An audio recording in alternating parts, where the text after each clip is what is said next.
Thank you, Barry. It's appropriate to begin this SIS meeting in honour of David Salkeld by pointing out that the Society would probably have gone out of existence 25 years ago had it not been for his drive and perception. During the first half of the 1980s, excellent articles were still being published in both Review and Workshop, but the continuing failure of the Society to meet agreed publication schedules was having a serious effect on membership and consequently on the Society's main source of income, that from annual subscriptions. In 1983, an editorial in Workshop referred to a letter written by a member who said it previously doubted the existence of black holes, but had now changed his mind, being convinced that they provided, quote, the final resting place for sweated over articles submitted by the unpaid, unprotesting, ever humble, ever giving, never complaining SIS membership.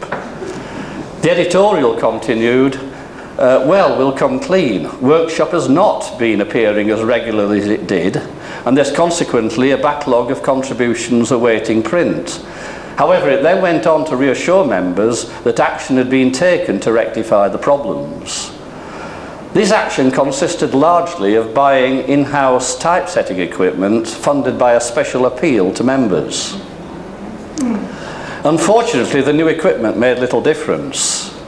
By definition, an annual general meeting should be held every year, even in a society committed to the study of chronological revisions. But there was no SIS AGM in 1984. This was because the subscription year had been extended to 21 months to try to provide members with the issues of Workshop and Review they'd already paid for before asking them for any more money. This move was only partially successful, so the 21-month subscription year was followed by another one of 24 months. Hence, a society which in 1982 had felt it necessary to appeal to members for funds to buy essential equipment received only 2 more sets of subscription income during the next 4 years. Furthermore, membership numbers were now well down on what they'd been a few years previously. Could anything be done to save the SIS? Well, obviously it did, because the Society is still in existence, and it was a case of cometh the hour, cometh the man. At the next AGM in October 1985, it was announced that the previous treasurer had resigned and David had stepped into the breach. He went on to serve as treasurer until 1988. As it happened, I joined council in 1986 and saw at first hand how David was able to gain acceptance for his ideas about how to restore the Society to a healthy state. Essentially, he advocated introducing a much greater degree of realism into our procedures and policies. He modified the accounting process, particularly with regard to depreciation, and pointed out the need to cut the cost of printing to keep it within the available budget. In the past, we'd printed far more copies than we had members, in the unfulfilled expectation that membership would soar and there'd be a considerable demand for back issues. As well as resulting in a financial loss, this policy had led to storage problems. Above all, the well-intentioned policy of trying to produce 4 issues of Review and 4 issues of Workshop each year by unpaid volunteers are being shown to be unrealistic. So, at David's prompting, it was agreed that we should explain all this to the membership and in future concentrate on quality and reliability rather than quantity. From 1986 onwards, we would aim to produce just 1 issue of Review and 2 issues of Workshop in each subscription year by desktop publishing. At the same time, the SIS in our journal titles will be changed to the more informative Chronology and Catastrophism. The 1988 AGM was held much earlier in the year than previously as a sign that the Society had caught up with its previous commitments and was now operating on a viable basis.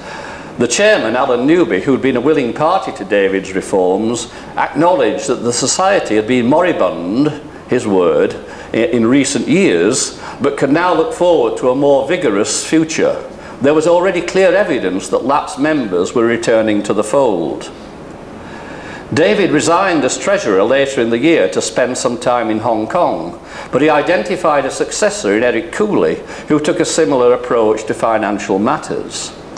As well as ensuring that we operated within our means, David and Eric were skillful at moving money between our sterling and dollar accounts to the benefit of the society. David returned to the UK in 1991 and became chairman. Having secured the future of the SIS by his financial acumen, he now turned his attention to broader issues, particularly the belief that members should have more opportunity to mix socially. David had enjoyed his participation in the SIS-sponsored tour of Egypt in 1984 and was aware that when he became chairman, the Society hadn't organised a residential conference in the UK since the one at Glasgow in 1978, 13 years earlier. That situation was soon to change. The first Cambridge conference was held in 1993, and another 4 residential conferences took place within the next 9 years. That, of course, was not entirely due to David, as he fully appreciated much of the credit should be given to the organising efforts of Jill Avery and Val Pearce, but it was undoubtedly David who provided the impetus. Without any question, David's actions as treasurer and chairman had transformed the SIS from an organisation with an impressive past but an uncertain future to a secure, forward-looking society in the 10-year period starting in 1985. When his first term as chairman came to an end in 1995, he was able to hand over a vibrant society to the care of his fortunate successor. And I should know, for I was that lucky person. Now let's turn to David's scholarly activities within the society. In the 20 years between 1989 and 2009, he made 10 thought-provoking contributions to review, not including book reviews and letters. He also contributed numerous pieces to Workshop, amongst which were the Old Testament Tales, a series of essays written in the first instance for his parish magazine, in which he explored the possible background to a number of events described in the Bible. However, it was his articles in review which were particularly noteworthy, characterised by a unique blend of academic rigour and astounding leaps of the imagination. His fertile, restless mind was forever trying to formulate plausible, rational explanations for baffling events or phenomena described in ancient writings, or for equally baffling processes such as the origin of life on Earth. He was not afraid to speculate, but his speculations arose in logical fashion from a solid foundation of evidence, and he took great pains to ensure that the evidence was presented fairly. When his ideas took him beyond what the evidence could currently support, he acknowledged the fact, making it clear that he was simply putting forward a hypothesis which might turn out to be right or wrong. In fact, as is obvious from some of his published book reviews, he could be scathing about writers who took a different approach, even when he was sympathetic towards the ideas they were expressing. So, for example, in a 1996 review of a book entitled Catastrophism and the Old Testament, The Mars-Earth Conflicts, David wrote, "Unhelpful and inept metaphors litter the pages. Equally disconcerting is the author's habit of freely retranslating the Old Testament accounts to suit his own purposes. Yet despite his dubious handling of data and lack of logic, his central thesis is interesting. Perhaps someday someone will write a coherent and persuasive book under a title such as Mars, the Agent of Old Testament Catastrophes, free from the muddled metaphors, lapses in language, dogmatism and flights of fancy of catastrophism and the Old Testament. If they do, I look forward to reading it." Conversely, David showed great respect for authors who maintained what he regarded as the proper principles of scholarship, even when he disagreed with their conclusions. Eduardo Cardona was a case in point, as he testified in Workshop 2011 too, writing, "David had always been interested in my work, even though there was much that he could never quite agree with. We debated quite a bit during our years of correspondence, but despite his various objections, he never showed the least bit of animosity. On the contrary, he was very gentlemanly, even to the point of apologising for what he referred to as his nitpicking. But a gentlemanly manner was David's very nature." Lynn Rose gave a similar testimony, and I can do the same. David and I had many private debates by correspondence, initially by letter and more recently by email, as well as several forum exchanges in the columns of Review and Workshop. The last of these was in 1994, when we discussed, in typically robust but amicable fashion, the evolutionary mechanisms operating during the periods when many new species appeared in the fossil record and many existing species became extinct. We agreed that Darwin had been wrong in believing that such extinction episodes were a natural consequence of evolution, and in taking a reductionist rather than a holistic approach to the processes involved. But there was one particular point on which we took significantly different positions. David proposed a process linking the extinctions to the evolution of new species, characteristically giving this a name, evolution by self or reorganisation under pressure, and an abbreviation ESROP. Whereas I argued that the relatively rapid appearance of new species would have followed automatically from the clearance of ecological space resulting from catastrophic extinctions. And there was no known mechanism by which the extinction and the rapid evolution could be linked in more direct fashion. In fact, as I acknowledged in Review 2010, evidence has since been found which shows that environmental stress results in an increased rate of genetic mutations. So David may well have been on the right track after all. David's last published article in Review 2009 was entitled Intelligent Design, followed at his insistence by a question mark, and I was able to observe at close quarters how this article developed.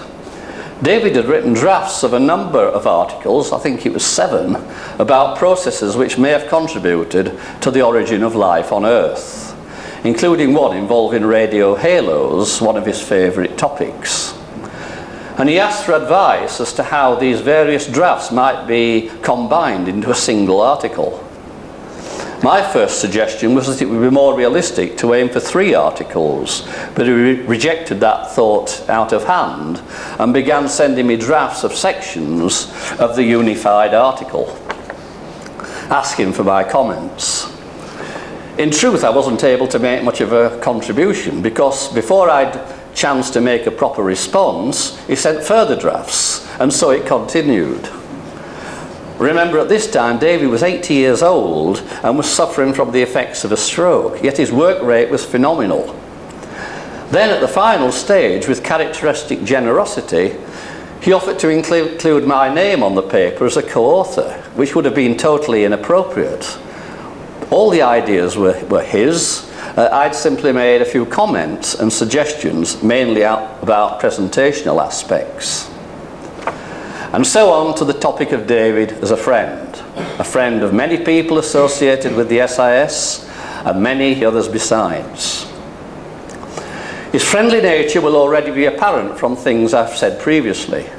Inevitably, his contact with friends around the world was maintained largely by letter and email, but he continued to travel widely, renewing face-to-face interactions. During the Second World War, he was evacuated to New Zealand and educated at Wellington College. In November 1981, he returned to attend a reunion of former classmates. And here's a photograph of the event, which I'll leave on the table because you might find it interesting to look at it. On his visits to the Far East, as he told me in letters and emails, he took the opportunity to discuss his ideas with contacts at Hong Kong University, and his trips to North America enabled him to meet up with friends such as Lynn Rose, Eduardo Cardona and Irving Wolfe. Another overseas friend, Wal Thornhill, is here today and will give his own testimony. Now, very briefly, let me give mine. From the start of my period on SIS Council, David provided support and encouragement. Some years later, it was he who urged me to think about the possibility of serving as chairman. When I did eventually succeed him as chairman, twice, he never interfered, but was always willing to provide advice when requested. In 1996, he travelled to Nottingham to attend my professorial lecture on the fall and rise of catastrophism. At that time, I took only a passing interest in the other half of the Society's remit, chronology. But precisely because of that, in 2002, at David's promptings, I was asked to present an impartial overview of revised models of chronology as an introduction to the Ages Still in Chaos conference. That stimulated a deep and continuing fascination with chronology, for which I've David to thank. Unfortunately, I subsequently saw less and less of him, as our visits to SIS meetings rarely seemed to coincide, but we remained in regular contact by correspondence. Shortly before his death, he emailed to say he intended to host a study group meeting at his home, and hoped it could be arranged at a time where I'd be able to attend. But sadly, that meeting never took place. One of David's particular interests was flood myths, and he kindly asked me to present the evidence for catastrophic floods at our 25th anniversary meeting in 1999. Another fascination was the stone circles, passage tombs and brochs of ancient Britain, and what they could tell us about the times in which they were constructed. I often thought of David when visiting such structures, particularly the stone circle known as Long Meg and her daughters, close to the appropriately named Cumbrian village of Great Salkeld. Further topics close to his heart have determined the programme for today's meeting. Its range is a testimony to his wide range of interests, and will ensure a succession of thought-provoking talks and lively discussion. The great sadness, of course, is that David is not here with us to participate. So it's up to us to make it a memorable occasion, a fitting tribute to David, leader, scholar, and a dear friend of many here today. Thank you.